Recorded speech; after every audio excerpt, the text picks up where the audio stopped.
से कहना चाहता हूं, वो तो ना समझ होती है। आज तो हाल ये है कि 12-12 साल की लड़कियां जो अभी समझ की मंजिल से नहीं गुजरी, उनके करतूत इस तरह से सुनने में आते हैं कि हैरत में दिल दिमाग आ जाता है कि आखिर ये बहक रही है, इसके माँ बाप कहाँ हैं? मोबाइल दे दिया, बेफिक्र हो गए। बेटी क्या कर रही है, मोबाइल का इस्तेमाल किस तरह से कर रही है, कभी फिक्र नहीं। मोबाइल दे दिया, रात में चैन की नींद जाकर सो गए। बेटी मोबाइल लेके सो रही है, आया सोती है या मोबाइल से किसी से बात करती है, कभी इस बात की फिक्र भी नहीं किया। जा रही है पढ़ने के लिए कॉलेज, जा रही है पढ़ने के लिए स्कूल, तो रोजाना स्कूल ही जा रही है या स्कूल के बहाने कहीं और जाके तफरीह कर रही है और गलत कार्यों की मंजिल से गुजर रही है। इसकी कभी फिक्र ही नहीं किया। अरे इसकी फिक्र बाप नहीं करेगा तो कौन करेगा? इसकी फिक्र माँ नहीं करेगी तो कौन करेगा?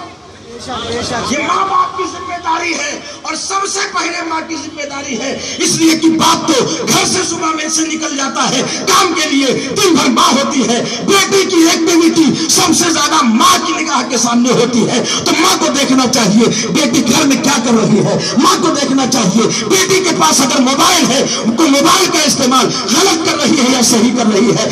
ऐसा तो नहीं है कि सहेली के बहाने घंटों बात कर रही है और सहेली के बजाय उसके मोबाइल पर कोई और उसके कांटेक्ट में है, तो कम से कम कभी कभी इस बात की खबरगिरी करनी चाहिए। और जानते हो लोगों का ये आलम है कि पड़ोसी की बेटी की निगाह पे तो पड़ोसी की बेटी के ऊपर तो निगाह है कि वो गलत राह पे जा रही है, लेकिन हमारी बेटी भी गलत राह पे जा सकती है, कभी इसके बारे में सोचते भी नहीं। और जब बेटी गलत कार्यों पर बहुत आगे चली जाती है, तब उसके बाद होश आता है कि मेरी बेटी ने क्या कुछ कर दिया है। अब उसके बाद न किसी से कहने का कोई रास्ता होता है, न उसे बचाने का कोई रास्ता होता है। अगर शुरू ही से अपनी बेटी पे नजर रखी होती, अगर शुरू ही से अपनी बेटी को तंबीह किया होता, अगर शुरू ही से अपनी बेटी की एक्टिविटी पे निगाह डालकर रखी होती, अगर शुरू ही से अपनी बेटी को अपनी निगाहों के घेरे में रखा होता, तो बताओ ऐसा होता? इसलिए मुसलमानों, अगर अपनी बेटियों की इज्जत अजीज है तो मैं नहीं कहता कि तालीम मत दिलाओ। यह और बात है कि शरीयत का कानून यही है कि जहां बुराइयों का खौफ हो, अंदेशा हो, ऐसी जगहों पे अपनी बेटियों को ना भेजा जाए। मगर भेजते हो अगर, तो कम से कम निगाह भी रखो कि बेटी जाती है तो कहां जाती है, कॉलेज में जाती भी है या नहीं, या कॉलेज के बहाने कहीं और जाती है। मोबाइल दिया है तो कम से कम इस बात की फिक्र भी रखो कि मोबाइल का इस्तेमाल वो सही कर रही है या गलत कर रही है। ऐसा तो नहीं कि तुम रात में अपने हुजरे में जाके सो जाते हो और बेटी मोबाइल लेकर अपने हुजरे में होती है और नतीजे की शक्ल में उस मोबाइल पर रात भर किसी बॉयफ्रेंड से बात करते हुए तुम्हारी इज्जत के ताज को उड़ा रही है। ये कौन देखेगा? ये उसके माँ बाप की जिम्मेदारी है।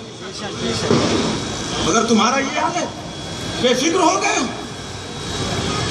और आज तो ऐसी गैंग मैदान में है जो मुस्लिम बच्चियों की इज्जतों के दामन को तार तार करने के लिए बाकायदा प्रोग्राम और साजिश के साथ साथ मैदान में आ चुकी है।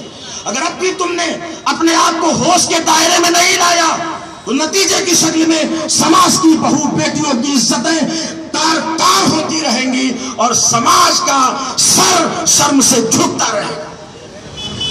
इसलिए मेरे दोस्तों, मैं कहना चाहता हूं कि थोड़ा सा अपने आप को एक्टिव करो, अपनी बच्चियों के ताल्लुक से थोड़ा सा एक्टिव करो। जानते हो हया के ताल्लुक से आज औरतें बोलती हैं, दिल का पर्दा होना चाहिए। दिल में पर्दा है काफी है। जो बोलती है खुदा की कसम वो कुरान के खिलाफ बोल रही है। उसके दिल में अगर कुरान की मोहब्बत होती तो कभी भी वो ऐसा नहीं बोलती। इसलिए कि कुरान करीम ने दिल के पर्दे की बात नहीं की है, कुरान करीम ने जिस्म के पर्दे की बात की है, चेहरे के पर्दे की बात। ऐसा सुभान अल्लाह। कहाँ हो तुम, किस राह पे जा रहे हो? जानते हो एक औरत के लिए सबसे कीमती, सबसे बेहतर चीज क्या होती है? जो सैयद कायनात से पूछो, खातून जन्नत से पूछो, बिन्ते रसूल से पूछो, उम्मे हसनैन करीमैन से पूछो। पूछा गया آقا دو جہاں نے اپنے صحابہ کے درمیان ارشاد فرمایا کہ ایک عورت کے لیے کیا چیز بہتر ہوتی ہے. کوئی جواب نہ دے سکا. مولائے کائنات گئے سیدہ فاطمہ کے پاس اور کہا حضور نے آج یہ سوال کیا ہے بہتر ایک عورت کے لیے کیا چیز ہے. تو سیدہ فاطمہ نے کہا ایک عورت کے لیے سب سے بہتر اور سب سے قیمتی چیز یہ ہے کہ عورت نہ کسی غیر محرم کو دیکھے اور نہ کوئی غیر محرم اس عورت کو دیکھے. اگر کہاں چلا گیا ہے تمہاری غیرت کہاں چلی گئی ہے؟ بیویوں کو سجا کے لے کے جاتے ہو روڈ پر, بیویوں کو سجا کے لے کے جاتے ہو تفریح گاہوں میں, بیویوں کو سجا کر لے کے جاتے ہو شادیوں میں, اور ایک نہیں سینکڑوں لوگ دیکھ رہے ہیں. تمہیں اس کی فکر بھی نہیں کہ تمہاری بیویوں پہ دوسروں کی نگاہ غلط انداز اٹھ رہی ہے. بیٹیوں کو لے کے جاتے ہو, جانے سے منع نہیں کیا گیا, مگر اس کا مطلب یہ نہیں ہے کہ بے پردہ لے کر جاؤ. کم سے کم ایک غیرت دار باپ کبھی یہ گوارا نہیں کرے گا کہ اس کی بیٹی پر کسی کی نگاہ غلط انداز اٹھے. مگر جب اس طرح سے جاؤ گے, شادیوں میں دیکھیے کہیں کہیں تو ایسا ہوتا ہے ڈیوائڈ ہوتا ہے, ایک طرف عورتوں کا ایک طرف مردوں کا, اور ایسی خواتین آج ایسی بے غیرت ہوتی جا رہی ہے کہ عورتوں کی سائیڈ میں انہیں چین نہیں آتا اور مردوں کی سائیڈ میں آ کر کرسیوں پہ بیٹھ کر مردوں سے بات کرتی ہوئی دکھلائی دیتی ہے. کس کے گھر کی بیٹی ہے؟